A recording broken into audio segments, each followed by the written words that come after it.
যে তোমরা কারণ তোমরা সবার বৈষম্য বিরোধী যে আন্দোলন হয়েছে সেই আন্দোলনে কোন বিশেষ গোষ্ঠী যোগ হয়নি। পরিষ্কার কথা, জুলাই কারো একক বাবার না। ওই যে স্লোগান উঠেছে না, জুলাই জুলাই করিস না, জুলাই কারো বাবার না। এই জুলাইয়ের জন্য রক্ত দিয়েছে এদেশের সর্বস্তরের মানুষ। ছাত্ররা আন্দোলন শুরু করেছিল, তাদের কোঠা আন্দোলন, তার থেকে তারা গিয়েছে বৈষম্য বিরোধী আন্দোলনে। সেই বৈষম্য বিরোধী আন্দোলনে যখন ছাত্রদেরকে পাখির মতো গুলি করে হত্যা করছিল ফ্যাসিস্ট সরকার, তখন এদেশের আপামর জনসাধারণ, কৃষক, শ্রমিক, রিক্সাওয়ালা, মেহনতি, মজদুর, যুবদলের কর্মী, ছাত্র দলের কর্মী, জামাতে ইসলামী, বিএনপি সবাই তখন তাদেরকে উদ্ধার করার জন্য তাদের পাশে দাঁড়িয়ে এটাকে গণ অভ্যুত্থানে রূপ দিয়েছে। সকল গণ অভ্যুত্থানের মাধ্যমে ফ্যাসিস্ট হাসিনা পালিয়ে যেতে বাধ্য হয়েছে।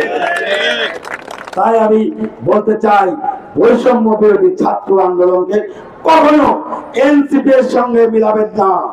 এনসিপি হলো একটি রাজনৈতিক দল, আর বৈষম্য বিরোধী ছাত্র আন্দোলনে ছাত্র দল ছিল, ছাত্র শিবির ছিল, ছাত্র ইউনিয়ন ছিল, বাম দল, ডান দল, ছাত্র মৈত্রী, গণতান্ত্রিক সকল ছাত্র সংগঠনের নেতৃত্বে বৈষম্য বিরোধী আন্দোলন হয়েছে। আর এনসিপি হচ্ছে তাদের নিজেদের স্বার্থে কিংস পার্টি, সরকারের ক্ষমতায় থেকে নির্বাচন করে ক্ষমতায় যাওয়ার দিবা স্বপ্ন দেখছে। সেই দিবা স্বপ্ন ইতিমধ্যেই ধূলিসাৎ হয়ে গিয়েছে। আপনারা দেখেছেন না, তারা গিয়েছিল গোপালগঞ্জ স্বাধীন করতে, একটি উপজেলার ধাক্কা সহ্য করতে পারে নাই। সেনাবাহিনীর আমাদের লজ্জা হয়, সেনাবাহিনীর আমরা দেখলাম এসিবি গাড়ির ভিতর তারা পালিয়ে সেখান থেকে এসেছে। এটা এ জাতির জন্য লজ্জার।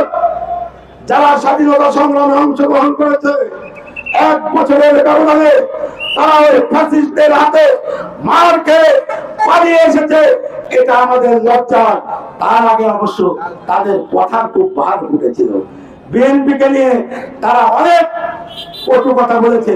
আমাদের আগামী রাষ্ট্রনায়ক তারেক রহমানকে নিয়ে তারা বাজে স্লোগান দিয়েছিল।